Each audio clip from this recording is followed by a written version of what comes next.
Dr. Gaurav Luthra. And Dr. Gaurav Luthra is Executive Director of Drishti Institute, as we all know. And Gaurav Luthra is the Chairman Academic Committee, IRSI. He's a very well known and a very accomplished and a gifted cataract refractive surgeon with over hundreds of papers in international journals and over 200 papers in national journals. And the best part is he's always available for everybody at any time. He's also been awarded the Mohanlal Gold Medal for Best Scientific Paper at UPSOS, IRSI Gold Medal for 2008 Chennai, and ACOIN Gold Medal, and also the Subodh Agarwal Gold Medal Trophy. And Dr. Gaurav Luthra is going to be talking about the changing world of dry eye disease and diagnosis. Over to you, Dr. Gaurav. Thanks a lot, Kamal. It's always a pleasure, and I congratulate MyEscape for organizing this interesting webinar, which is so different from what we are doing currently most of the time.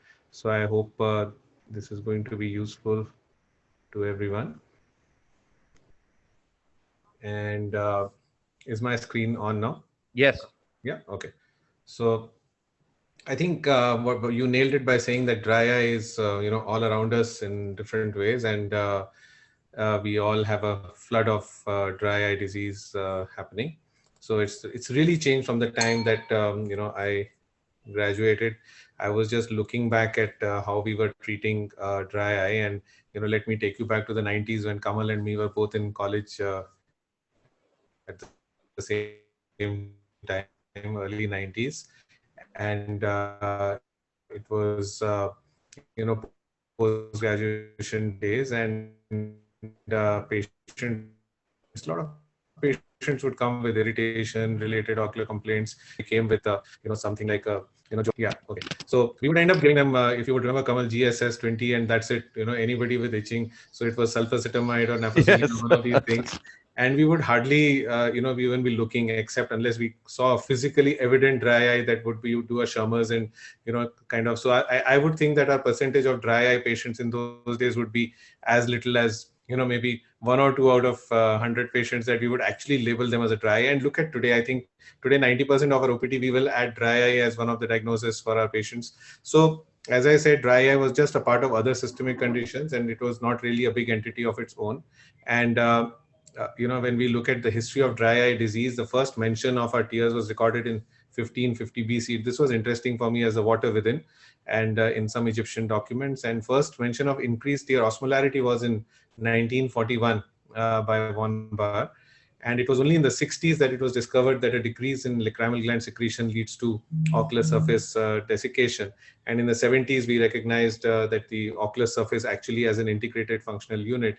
And it was only in the late 70s that the first mention of the role of the meibomian glands in the pathogenesis of tear film loss. So I think that makes it quite clear that it's not very old that we've actually been hearing about dry eye disease. And despite a lot of knowledge today, there is really no gold standard for the diagnosis. And as this webinar continues, I think other speakers are going to really talk at length about how we can investigate dry in a better way. I'm only going to list a few things.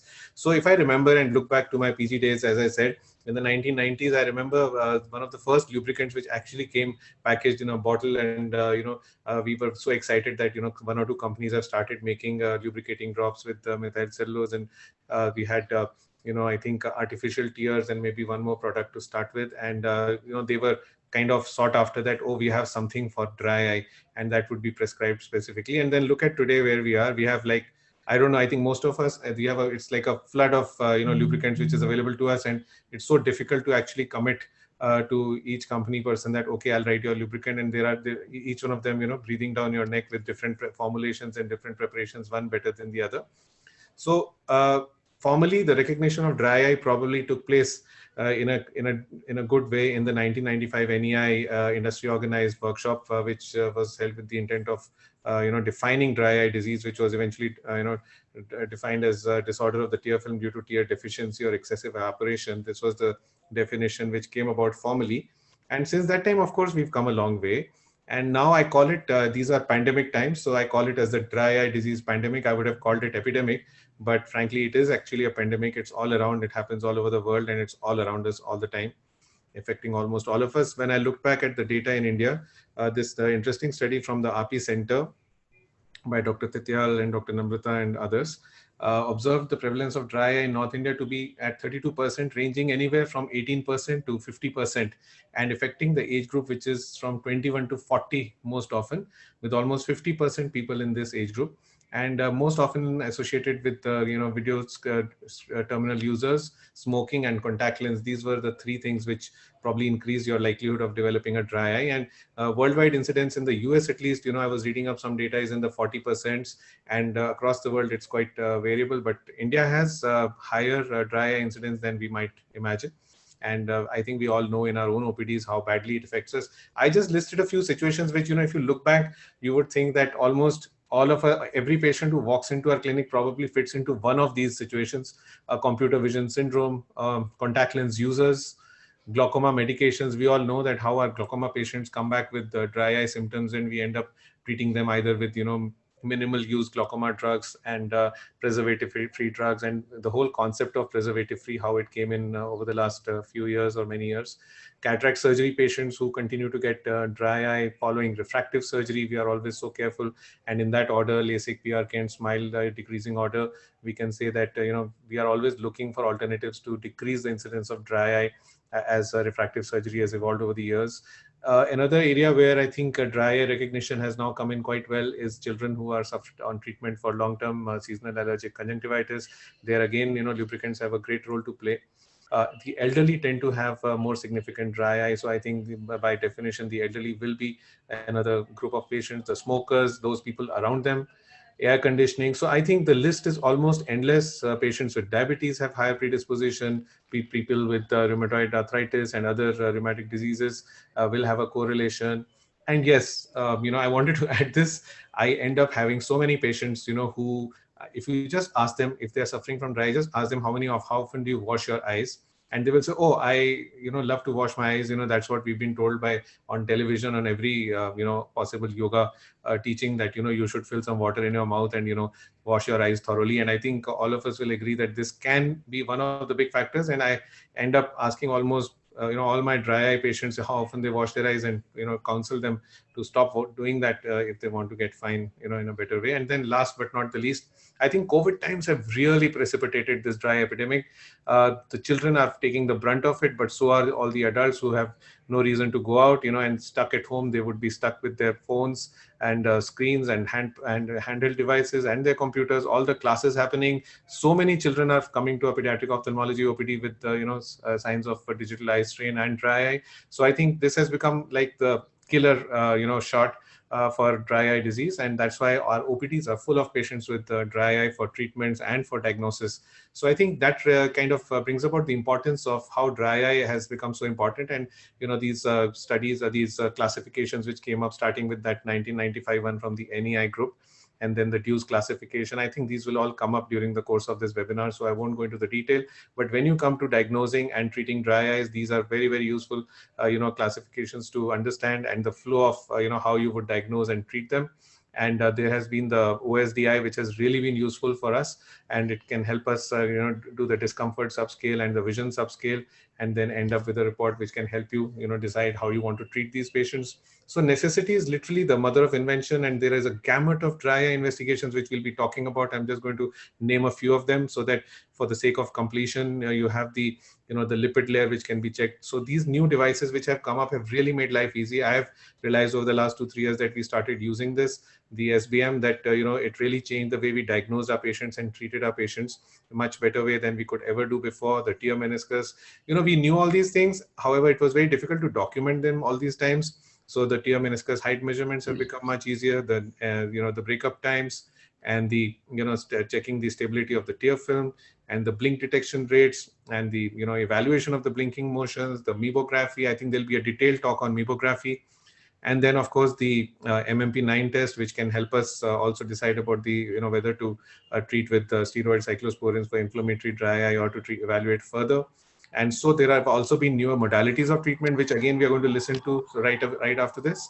The EI, which is again a very useful device with the intense pulse therapy, the thermal pulsation therapies which are available today. So I think to summarize, I would like to say that the dry eye pandemic has silently crept upon us, just like glaucoma silently, is the thief of sight. I think dry eye has become one of the most prevalent things in our OPDs, and we better be well equipped to diagnose it better with modern diagnostics and then to treat them better. There's a range of treatments available today, and I think all of us need to be better equipped to handle both our diagnostics and our treatment modalities so that we can, treat our patients better. So with that, I would like to stop and request Kamal to take on from here. I guess, Gaurav, you've done a beautiful job. The way you summarized, and I think actually you set the ball rolling for the whole conversation to go on, because you touched on all topics and you kind of just titillated the conversation. I'll just bring on Dr. Rohit on this. Dr. Rohit, you are at the forefront of, dry eye management, new therapies, and molecular studies. Do you also feel what we all are noticing, that there is, apart from the computer time, are there any other reasons which are precipitating more and more patients coming with dry eye? We can understand the screen time is, yes, there. So would you have some hypothesis for that? I think Rohit is he muted? He's around, but he's muted and probably, is not sharing his screen. So I think Dr. Fogla might be the right person. Dr. Fogla can maybe answer that question. I was going to have a next question with him. Dr. Fogla, so do you think there's actually a significant surge? Are we catching it more? Or there's more awareness? Or there's actually more of dry eye which is surfacing now? Mute. You have to unmute yourself, Rajesh. Rajesh. Yeah.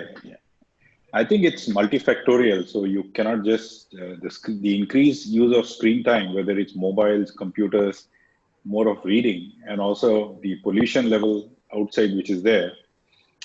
All these things play a role in, inducing the dry eye that you feel. And most of the dry eye is functional. At least in my OPD, if I see, I would say that the actual deficiency of tear production of the lacrimal gland, that percentage of cases are not many. A majority of them are related to meibomian gland dysfunction and infrequent blinking. And by proper counseling, improving habits, and giving supportive therapy, you can actually treat a majority of them. But definitely increased screen time is the major factor. Anything to do with the dietary changes which we're probably noticing? Because you hear a lot of patients come to me and they say, in our time, we were taking a lot of fats and ghee and butter with vitamin A loaded in it. Well, any role? It may be. People have shown that if you have a Mediterranean diet, which includes a lot of olive oil, the patients tend to experience less of the dry eye. So it may have a role to play. Even the DREAM study compared olive oil as a placebo versus the omega-3 fatty acids, and they found that both were equally effective. So it shows that if you do have a lot of these, unsaturated fats in your diet, it may have some role of protective impact. Even vitamin D levels, of course, that also plays a role, especially because it makes the surface a little bit more hyperesthetic. So patients, like you say, the pain without the stain, that means they don't have actual staining of the surface, but they come with symptoms which are very typical. They're more symptomatic, yes. The biggest thing, Kamal, that I have found ultimately are thyroid patients, contact lens users, practical life. Contact lens users, thyroid, menopausal women, huge numbers. And I guess also probably the use of cosmetic contact lenses, which is prevalent in the younger generation. Regular reason is precipitating it. Both regular lenses and the cosmetic lenses. Okay, both one thing which I have noticed is, probably Dr. Rajesh, you agree with me or not, the COVID time, of course, the screen time, and also the wearing of the mask, because when we breathe out from the mask, the air escapes from in front of the eyes. True. So probably a lot of people are experiencing more dry. Probably they were on the fence. They were sitting on the fence and they've just kind of jumped on this side, probably because of more evaporation and more turbulent airflow in front of the eye. And also the sleep time is reduced among the millennials. The active lifestyle people, they sleep maybe just for 4 or 5 hours every day. So you're telling me I have a 17-year-old son. They have more of the I have a 17-year-old son who sleeps late. He follows US timings actually. He was born in the wrong country. So Yeah. he's awake Even at night. air conditioning at night, Yeah. Okay. Yes. So I think that's what we are coming to. The conclusion of the question is there is a definite increase in the presentation of the patients in our OPD. And of course, the added awareness which we have because of this disease, as Gaurav said, maybe 15, 20 years ago, we weren't even aware of an entity called the dry eye. And the means available to us to diagnose them and also the means available to us to treat them probably makes it shine up in our fields of vision.